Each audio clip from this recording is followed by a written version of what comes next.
Ahora sí. After these very important panels, it is time to return to the plenary session. If you need interpreting, the colors are red for Spanish, blue for English, and yellow for Portuguese.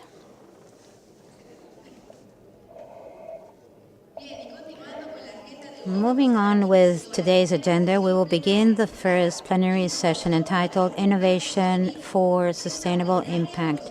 In this plenary, we will learn how innovation plays a key role for the successful implementation of PPP projects, ensuring their sustainability and resilience. Our panelists shall share innovative experiences to integrate sustainability into design, financing, and operation of projects, guaranteeing long-term positive impacts both for the environment and the communities. We would like to welcome Mr. Gianfranco Carasale, Director of Infrastructure and Energy for Central America, Mexico, and the Caribbean of IDB Invest. Go ahead, please.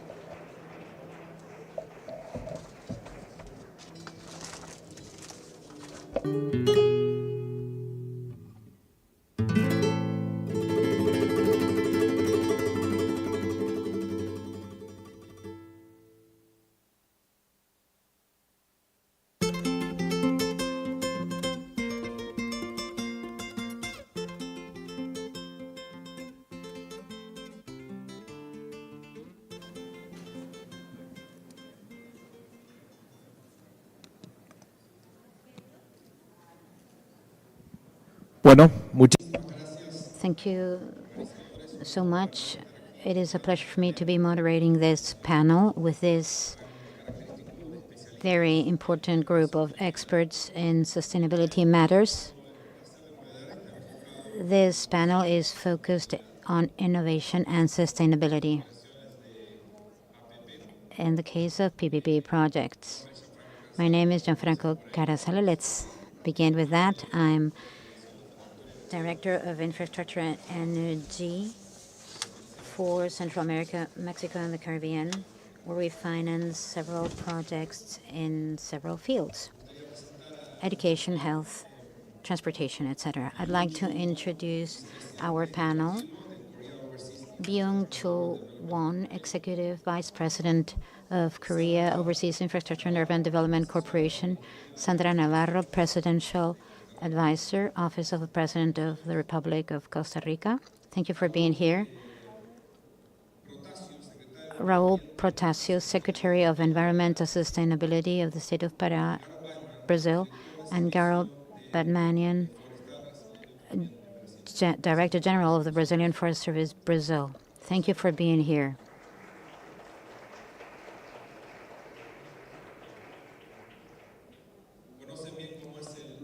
You are already aware of the dynamics. We are publishing 3 questions. You need to vote for one of them, and the most voted question will be asked. The other questions will need to wait for a year for the next forum. It is very important to hear what the panelists need to say. We will begin with Mr. Byung-Chul Won. Sir, you have lots of experience working in Ketson Bank. You're a New York lawyer with over 30 years with experience in PPPs. Can you share with us your experience and expertise on the incorporation of sustainable mechanisms in the PPP model?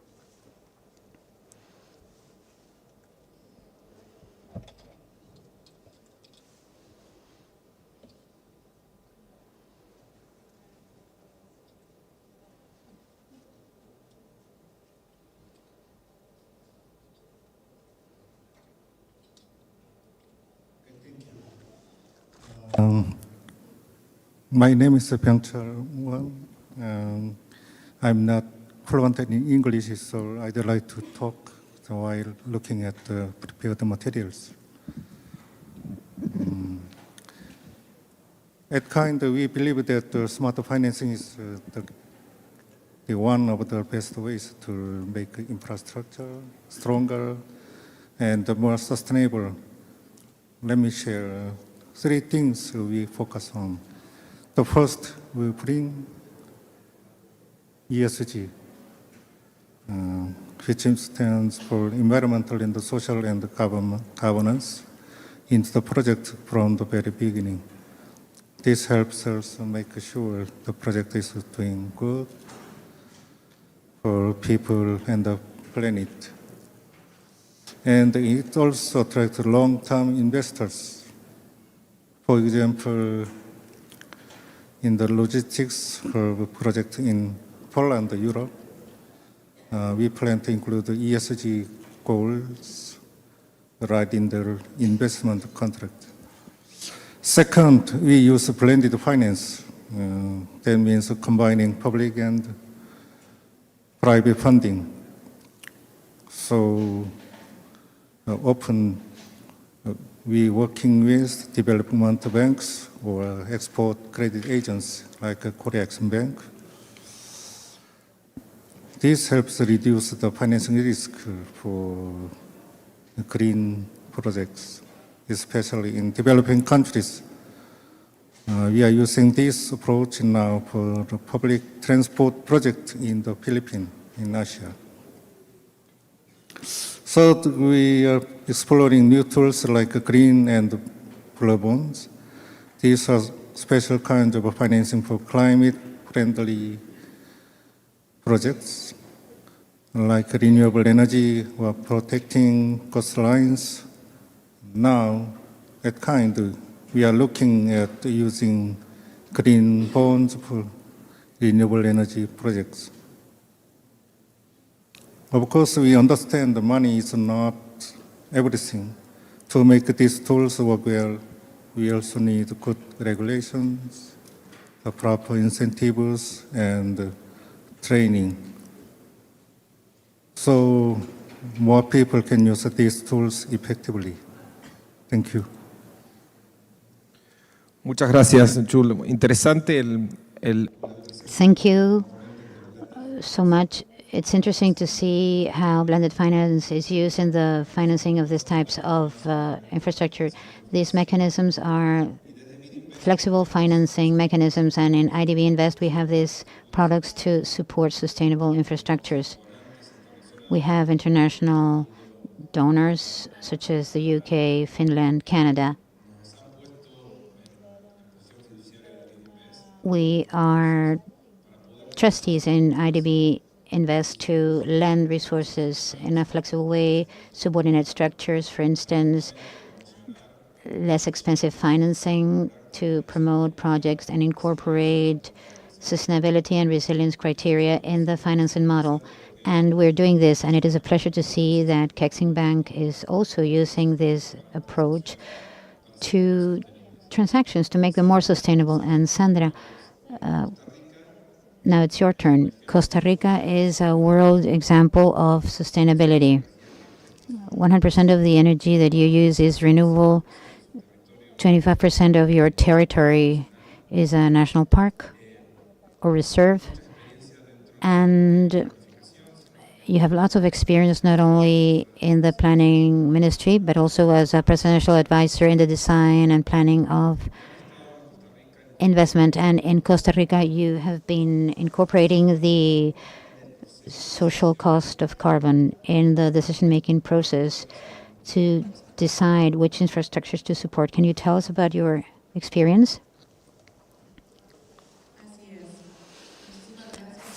Thank you, Gianfranco, for the question. First of all, I'd like to thank IDB for the invitation and answering to your question from the National Planning Ministry as guiding authority in public investment matters. Together with ECLAC, we were working last year in the estimation of the social price of carbon to incorporate this shadow price into the evaluations of public investment projects. and therefore in the PPPs. What is this about? It is about calculating and quantifying the CO2 emissions from projects and multiplying this by the social cost or price of carbon. The results of this study carried out last year recommend that in the case of Costa Rica, we could be using a cost of $40 per CO2 ton. The emerging economies, it is estimated that these economies can use a price of $25 in the case of the social price for high-income economies, $50, and for more advanced economies, $75.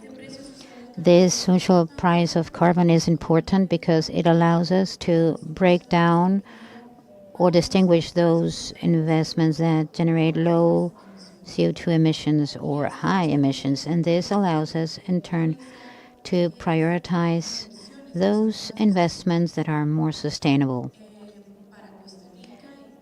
In the case of Costa Rica and the investment area at the ministry, it was important to incorporate this social price because we needed to act consistently with what Costa Rica is doing in environmental matters. We cannot leave investments aside or separate this from the environmental policy. So the idea was to incorporate the price, to include it in all the stages of the project's life cycle. What is the status right now?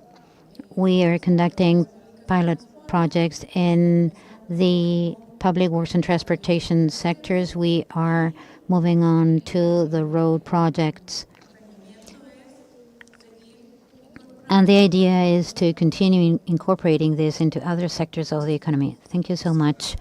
And Sandra, I have another question for you. What is your reference here? You take the price of carbon as a reference in the design and the impact of the project, or in all the inputs of the project? It is incorporated at the time of the evaluation, at the early stages of the project. So the idea is to quantify this cost or benefit included in a contract and to reflect this in the works and in the operation and maintenance thereof. That's very interesting. And this highlights the need to expand carbon markets to monetize these savings in Latin America. And like Europe, we don't have such a liquid mechanism to monetize these carbon savings that allow us to incorporate the sustainability criteria. Sometimes it is not that attractive to include those financing mechanisms. But it is very interesting that the government is moving on in this direction, considering the environmental cost. Raúl. Thank you so much for being here. Raúl has a very interesting resume because he's a tax lawyer. And your free time, you restored 10,000 hectares in Brazil of forest reserves. I'd like to know about this experience you had and how this can be incorporated into sustainable forest projects. Thank you so much for the question. Thank you for the opportunity. In fact, Pará is an Amazonian department where COP30 will be held. This department has a vision. Not only are we going to have an economic transition with sustainable businesses, however, private investment has natural characteristics to maximize or try to maximize what will be obtained. So In order to transform businesses, we need to meet certain conditions which the private sector is not looking for. The previous investment and the regulatory framework for risk reduction is a role that should be complied with by the state through the coordination of the different actors and companies, especially in the case of the concession model. You mentioned the restoration of 10,000 forest hectares. We put this into practice. The state fulfilled a regulatory role to reduce investment risk. Then it made a habilitating investment.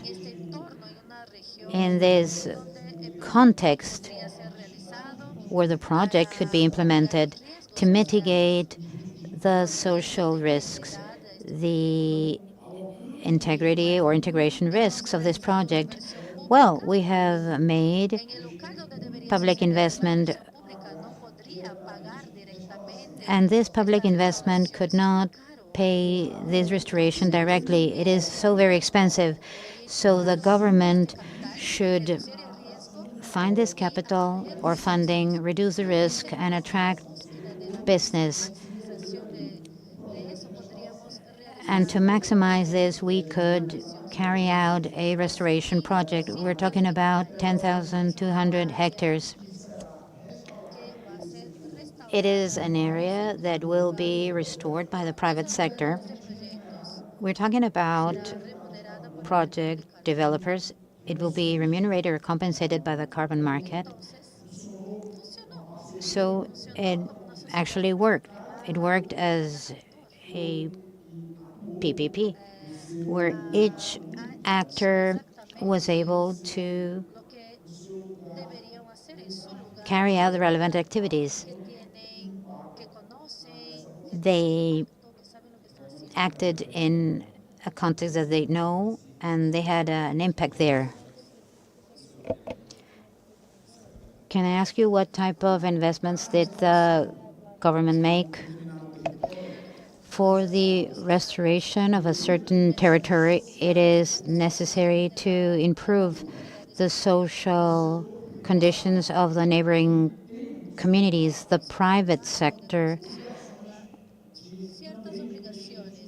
in its concession contract, has certain obligations in this connection, but we're talking about public policy. So the maximization of the public benefit takes place through investment in health, infrastructure, education, and the regularization of the land and the environment. This will reduce the project's risk and will improve the investment conditions. Thank you so much for being here. You have created GARO in Brazil, the worldwide fund, and you have been a leader in the Forest Sustainability Council, also in Brazil. You're an expert in forest sustainability matters. Please tell us your experience in this connection and how PPP mechanisms can be helpful to develop this type of restoration and preservation projects. Good morning. Thank you, Gianfranco. We need to think that the first thing to be considered is to value the forest.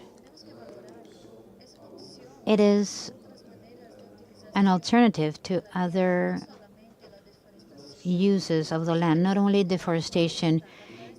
If we think that the green areas has a value, Brazil will extract 12 million of square meters of timber a year. In Brazil, are we going to do this sustainably, or will it be done through deforestation? That is the first question. You say, you can ask yourself, 12 million is a lot. in Brazil, but you need to consider that it is forecasted that the demand for timber globally from 2020 to 2050 will increase by 49%. So this is an existing market. We're not creating it. We need to work on this market sustainably. We imagine that the best way is to do this through concessions and try to do this through the departments. The government does that. Peru, Bolivia, Colombia do this. There are public lands. So the government should organize the context, and the companies could do their job and say, for instance, you can only cut or log for trees over here. It is a system that includes technical parameters that we need to impose. Also, in the case of investment and the case of neighboring communities, we have 23 contracts and 1.3 million hectares. Only one company has not been compliant. There is another company that has been awarded the contract, and we have been working for this for the last 16 years, and we're generating revenues, work for the municipalities and the department. We share these profits with the municipalities. We have several areas, and if we value the forest, we could work in a different way. What could we do with the area that has already been depleted or where the trees have been logged? We will look at the deforestation and use the same concession model so that the private sector can invest in restoring this, working with carbon bonds, probably obtain cocoa or acai trees to generate local revenues and work. We need to work hand in hand. If not, we will always be running behind somebody else. And you were saying in the preliminary meetings, this demand in the case of forest resources that will be growing over time. We need to see if we're going to be using sustainably managed forests, or conversely, not well managed. How can we replicate these Brazilian models in other countries of Latin America? You also mentioned that when the Brazilian government grants a concession, it imposes on the concessionaire responsibilities that go beyond the management of the forest. Could you please share your views on that?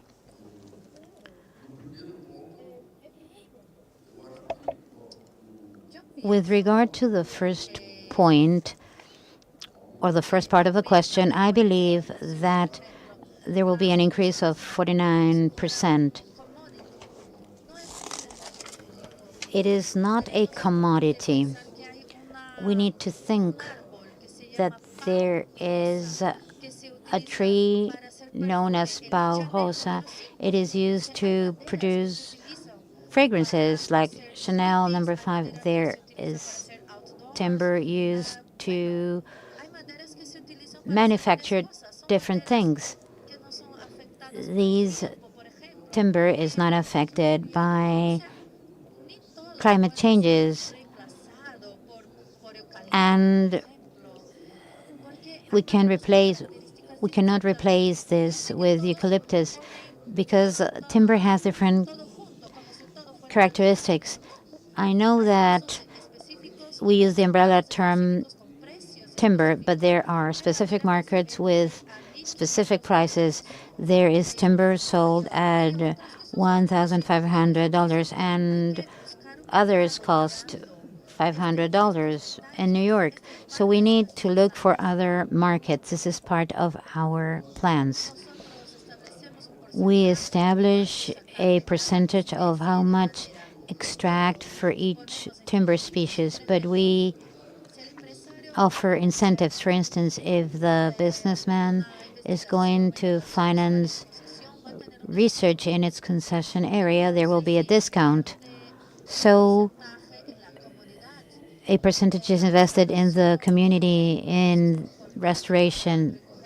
This is very important to collect seeds or to plant trees. If this is done in the community, there will be a discount for the investor.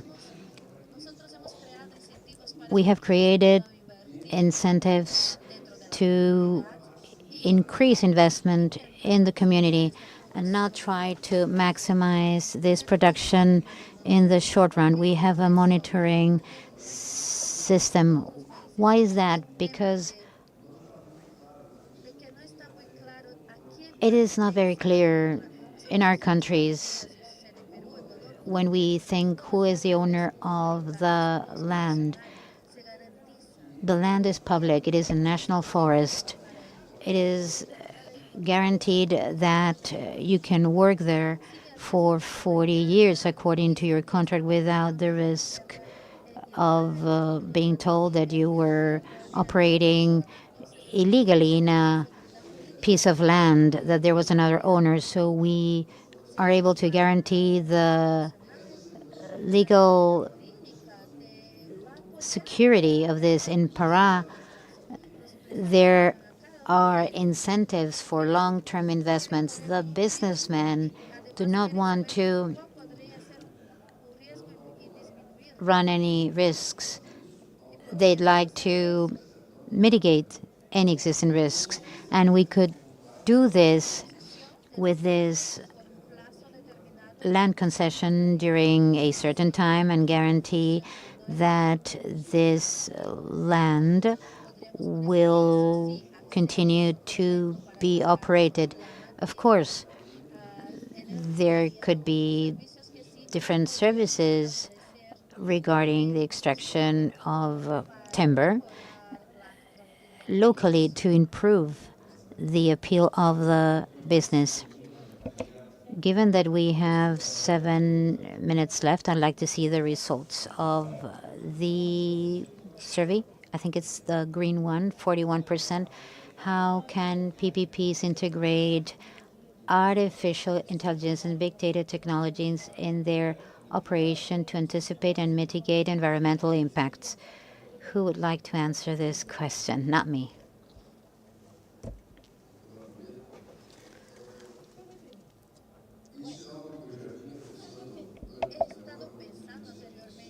I have been thinking about this. I feel that artificial intelligence will support us to a great extent. We need to consider that we are facing climate change. The trees that we could plant, the extreme climate events have changed. And in the case of restoration projects, artificial intelligence could help us to anticipate the climate in this area in 30 years. The climate could change. It could be drier or more rainy. We need to plan the types of species that you're going to plant. We need to think about how artificial intelligence will evolve, and it could help us to do this forecasting and know in advance the upcoming changes. And we could be able to design a plan looking into a 30-year horizon, because we could log too many trees and have an impact on the land. That would be very helpful. The forest restoration agenda. Let me talk about this. We are at a certain point in time where things are similar to what happened to civil construction at the beginning of the 20th century. We're finding new materials, processes, and technologies. Back then, it took us a while to reach that optimization level. I'm talking about civil construction. In the case of forest restoration, we're talking about the construction of ecosystems. We're still looking, what are we going to find? What are the best techniques, the best materials? First of all, I believe that we do not have enough time. Climate change is an urgent situation. We do not have the time to find something, a natural solution, and find the best practices to build an ecosystem. Artificial intelligence could reduce the time to find the solutions and could help us optimize the restoration processes, reducing costs, perfecting the recovery of the ecosystem and carbon absorption. I think we could have this revolution at the early stages of the 21st century, just the way it happened with civil construction, but faster. I also believe that we could implement predictive models and use artificial intelligence to determine what is the real status of public investment projects and anticipate the risks in terms of operation and maintenance as a result of the waste resulting from use. In Costa Rica, it is being used as a monitoring model, even in the case of roads, to analyze their condition and to act proactively. We know what the benefits could be. We're talking about preventive maintenance.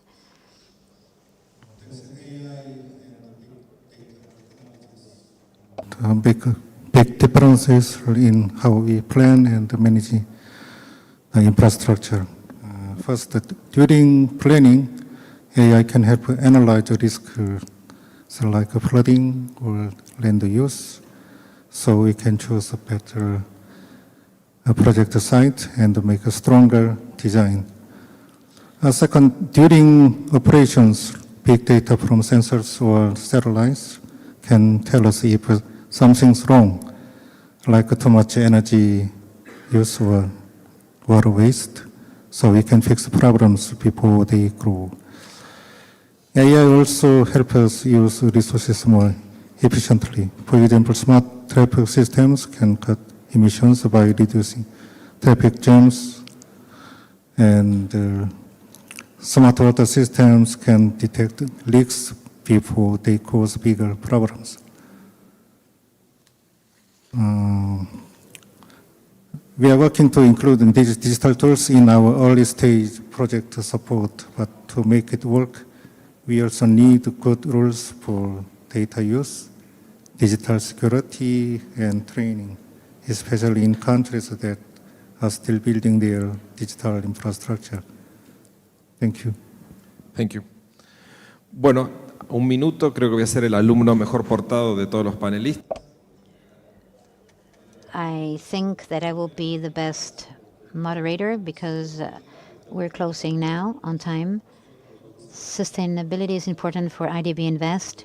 We do not conceive a project under the PPP model without incorporating sustainability criteria.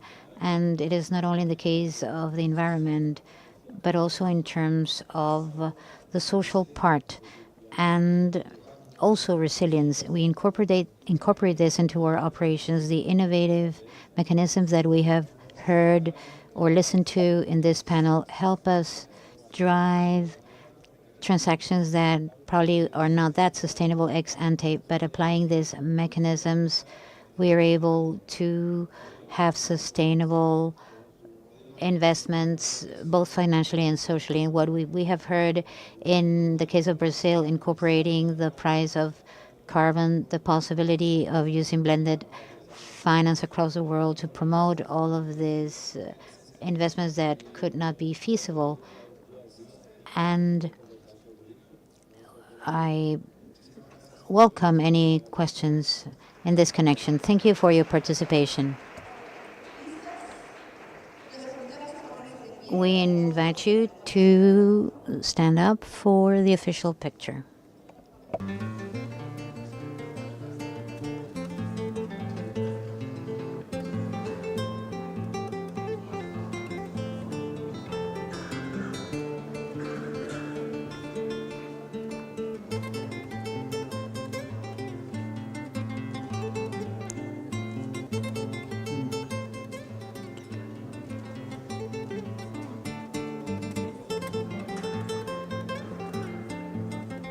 Gracias, los despedimos con fuertes aplausos. Thank you. Let us say goodbye to this panel with a thunderous round of applause. Thank you all so much. Ladies and gentlemen, it is time for us to have our first break. We cordially invite you to the Lima Tambo room that is adjacent to this room, so you can enjoy your coffee break. Go ahead, please.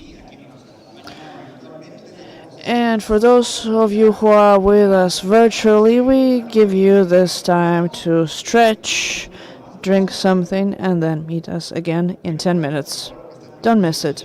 For those of you present here in this plenary room, please take your belongings with you, but leave the headsets on your seats before you leave. You can also use this time to visit the fair located on the 4th floor, where you will find stands with Peruvian products, handcrafted and of the highest quality. This is a great opportunity to get acquainted with the